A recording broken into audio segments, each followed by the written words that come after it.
There is nothing wrong with your internet. Do not attempt to adjust your settings. We are controlling the podcast. We control the squealing and the screams. We can make your heart flutter, your eyes blur from tears, or sharpen your mind to crystal clarity. For the next hour, sit back. We are in control of what you hear. We repeat, there is nothing wrong with your settings. You are about to experience the awe and mystery known as the female mind. You are now entering the Fangirl Zone.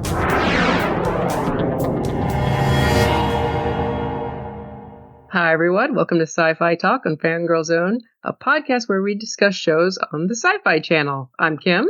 And I'm Steve, and today we'll be discussing episode 3 of season 2, The Ark. Man, was that a weird episode. It was a little crazy, a little cuckoo.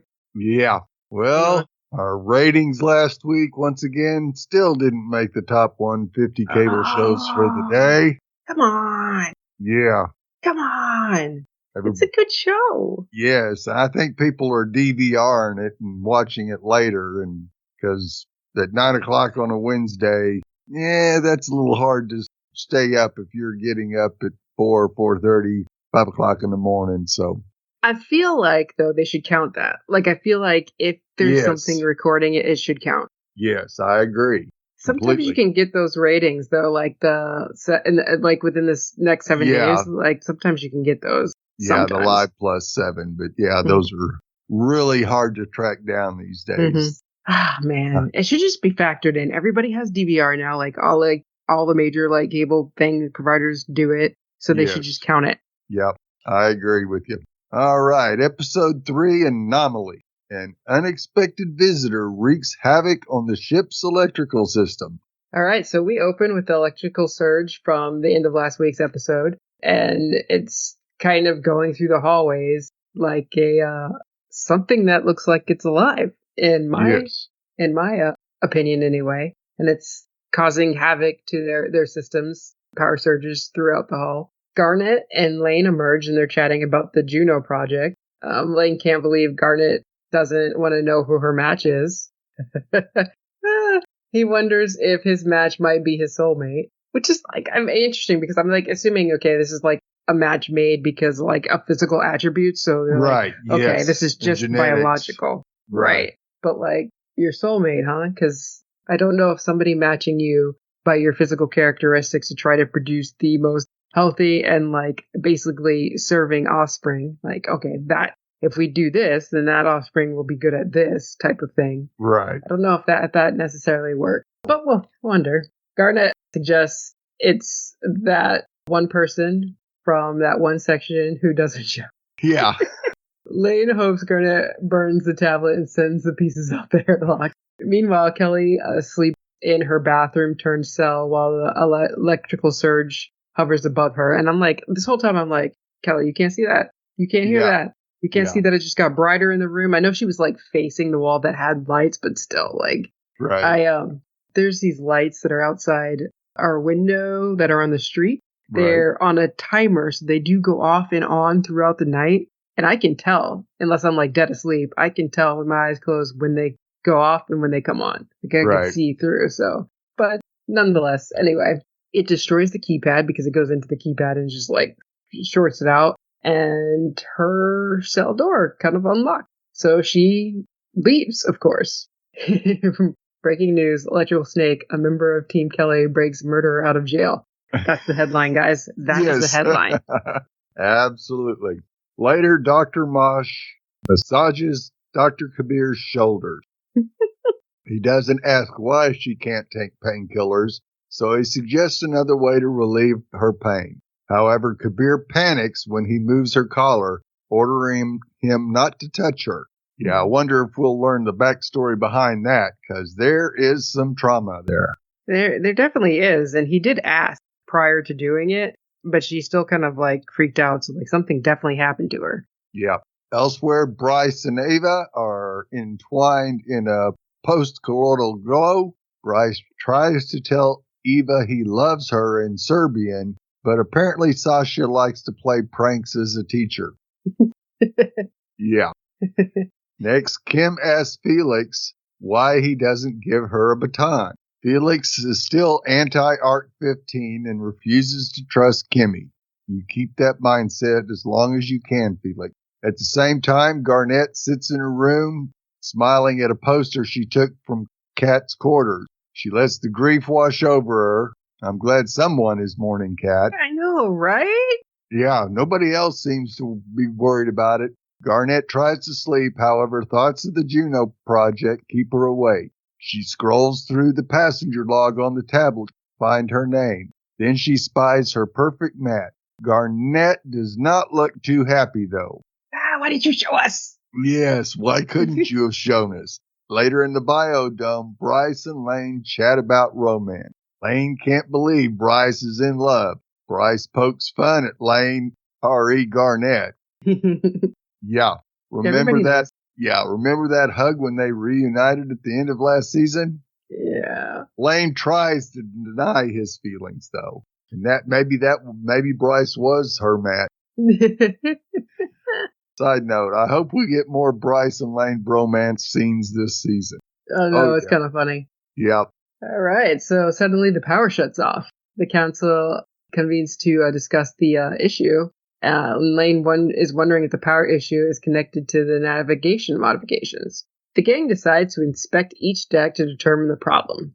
They can't have surges affect life support or the FTL. Then Garnett asks Felix why he won't give Kimmy a baton. Well, it's abundantly clear that Felix just doesn't trust anybody from Ark 15, especially the head of security. However, right. Garnett does, and she's like, look, we have to get working, so you're going to do this. After all, she approved the 15ers coming over to Ark 1. After this, Felix instructs Kimmy to tell him if she has an issue with him, which she kind of did. Yep. And that he doesn't want her going over his head to Garnett. But, she reminds him that she did. And she said, I didn't go running to Garnett. She asked me why I didn't have a baton. Right. Kimmy observes Trust while he tries to pinpoint the power surge problem. Both spot Kelly as she walks down the hall, and they're like, that's not right. Yeah. She's not supposed to be out of her cell. So Kimmy's like, you follow and stay close to me. And they go after her. They tail her to an airlock where she attempts to commit suicide by jumping out into space. Kimmy attempts to unlock the keypad to the airlock door to free Kelly, but she doesn't have the right code because Felix hasn't given her access. Thankfully, Felix arrives in time and he saves Kelly, much to her dismay. And Kimmy scolds Felix for not giving her access to the security code. Kelly could have died. Yeah. All right, so Felix escorts Kelly back to herself as Sasha installs a new keypad. Felix asks Kelly if she knows anything about his daughter's whereabouts. Kelly claims she didn't see any children on the Ark 3, but hopes Felix finds his child. After Sasha completes his work, Felix leaves Kelly, insisting he'll return with the cop. Kelly peeks through the gaping hole into the wall to spot Trust as her cell neighbor. He believes he might kill her tomorrow, and she responds, not if I beat you to it. But come on, Trust. Really? Kelly would destroy you in a blink of an eye, so... Yes. Meanwhile, Naomi examines the power levels for Ava, and she reports that there's threat 0. Eva is incredulous. Suddenly, this thing that looks like a snake, right? It's full of electricity. It comes out and returns, and this time it goes through Naomi's body and it knocks her unconscious. Now, I can tell you, I think it went through, it entered her back. Yeah. And I thought for sure it went through her heart, and I was like, she's done. I thought for sure she was done, but she's not, thankfully. She just got knocked unconscious, and we learned she was electrocuted, but she'll be okay, according to Marsh. While Marsh tends to Naomi in the medbay, Griff asks about his career, asks him, is he I don't know. This is kind of weird. She's kind of hardcore flirting with him, but I'm I don't know if she's trying to get information from him to try to see if he's a spy or what, or she really likes him, because she's yeah, I like older dudes. She's really going for it. I don't know what happened there. I thought we were going down the whole Marsh Kabir path. I would like that path more. Sorry, no offense, Griff, but we'll see what happens. Elsewhere, Alicia encounters the electrical surge. When she actually sees this thing, she grabs a grounding strip because she's smart like that, and she saw it coming. And it moves through her like Naomi does, like it did with Naomi, but it goes, of course, to the grounding strip. Then it comes back out, right? It turns around and it heads towards her again. And she's like, Yeah. but again, it goes to the grounding strip because she's like, well, I'm not letting go of this. So once that happens, she tells everybody that this happened, explains it to Garnett and the crew, and they kind of, I don't know, it's not that they laugh at her, but they're kind of like, well, Truss is just like, that's ridiculous. There's like, this being can't be sentient. Like, he's just like, it's ridiculous. And everybody's looking at her like she hit her head. Like, are you sure that's what you saw? I suggest you go. And Garnett asks her to go to visit Marsh. And of course, Leisha's like, I know what I saw. Yeah.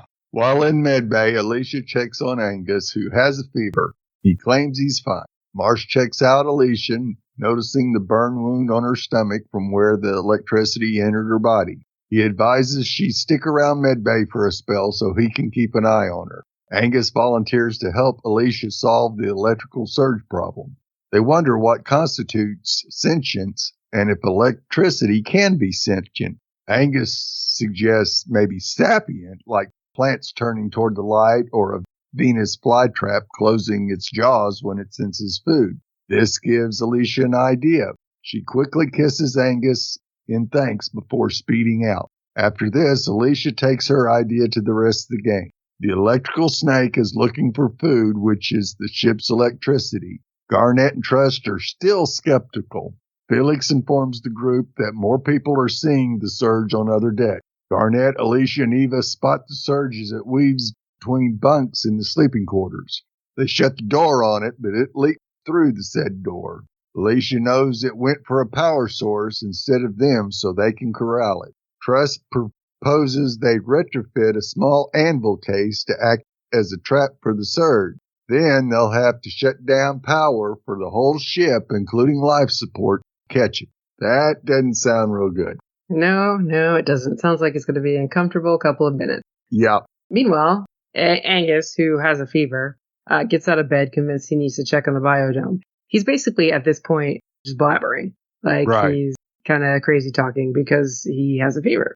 The electrical surge bursts through medbay, moving through machinery above Angus's bed. Griff knocks him aside. Then, in his fevered state, Angus compliments Griff on her beauty.